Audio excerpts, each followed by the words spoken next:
Hello everyone, welcome to my lecture series in the partial differential equations.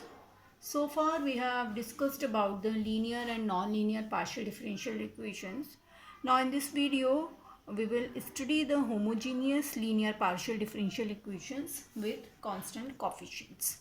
So we consider here the general form of partial differential equations, which is given by equation number 1. In this equation you can see that a naught a1 an, b naught b1 bn minus 1, m naught m1 n naught, these all are the constants, and this particular differential equation is linear in z as it's a dependent variable z and its derivatives are linear. So this type of differential equation is a homogeneous linear partial differential equations. Now we will study about the solution of these type of equations. So first I have rewritten this equation in the form which is given by equation number 2. In this equation we simply replaced del x by dx and partial derivative with respect to y by dy. So we have rewrite this equation, and again these all are the constants here. So this equation will be of the form f of dx dy z will be 0, and this f of dx dy, this represents a linear differential operator whose value is given by equation number 3. So this is homogeneous differential equations, means the right hand side will be 0. If we have some function on the right hand side, then this homogeneous will be the non-homogeneous type equations. Okay, so this equation differential operator f dx dy is said to be reducible if it can be written as a product of the linear factor of the form ai dx bi dy plus ci, otherwise the equation will be irreducible. Now let's see the problem here. We have to prove that the general solution of the first order linear homogeneous partial differential equation, which is given by equation number 1, a dx b dy plus c of z is equals to 0, is given by z is e raised to the power minus cx by a phi of ya minus bx. So the solution of this linear homogeneous PDE will be of this form. So let's see the proof of this problem. This is the standard result we can use in the problems directly. So you all are aware of the Lagrange's PDE, which is of the form P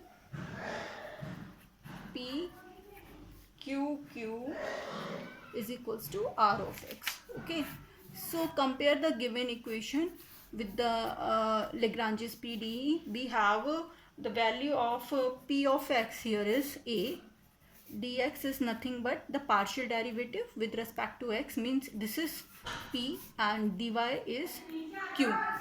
Px is a, q of x is b here, and r of x is equals to minus cz.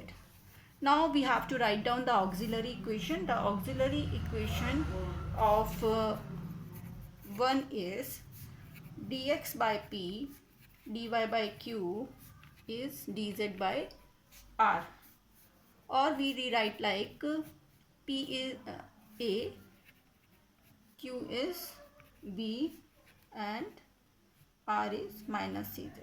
Now I'm going to take the first two fractions. So we have dx by a is dy by b. From this equation, if we integrate this, we have ay minus bx is equals to a. Take it as equation number 2. Now either we can take fraction first and third, or fraction second and third. So I'm going to take fraction first and third. Minus cz. So we get log of z, if I'm going to integrate it, minus c by ax plus log of b, and condition here is a should be non-zero. Okay, so from here z is equals to e raised to the power minus cx by a multiplication with b.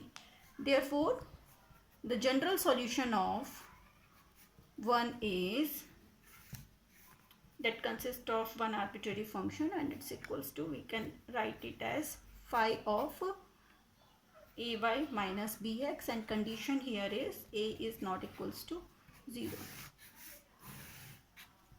And if I'm going to take fraction second and fraction third, we have obtained the solution in terms of y. So this is the standard result for first order linear homogeneous PDE.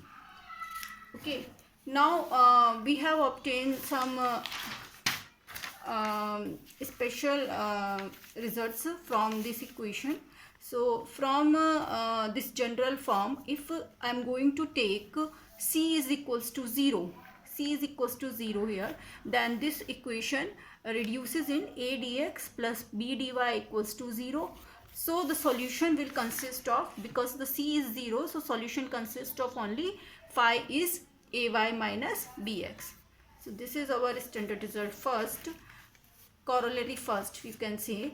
In the same way, if I am going to take c is non-zero, b is non-zero, and a is 0. A is 0 means my equation reduces into b dy plus c into z is 0.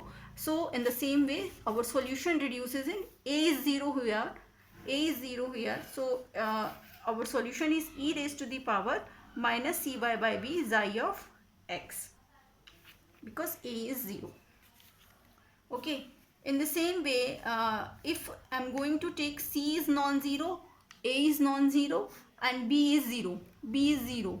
So we have equation a dx plus cz is 0, and the solution reduces into e raised to the power minus cx by a phi of y. In the fourth corollary, if c is 0, a is 0, and b is non-zero, c is 0, a is 0, and b is non-zero, so equation is b dy z is equals to 0, and the solution consists of only the function of x.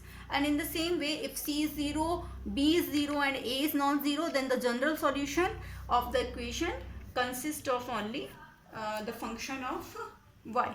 So this is the homogeneous PDE. Now we have one more result here. If the solution corresponding to the multiple factor, we have a multiple factor of ai dx bi dy ci whole square, and that will be of the multiplicity of z. So the decomposition of f of dx dy, which is our linear operator, into linear factors is z is equals to e raised to the power ci by xa plus phi I ai by bx plus x phi 2 ai by vix. Okay, and if this factor is of multiplicity k, then the solution will be of this form. So this is the case for the multiple factors. Now in the next video we will solve the problems based on the homogeneous partial differential equations. Thank you.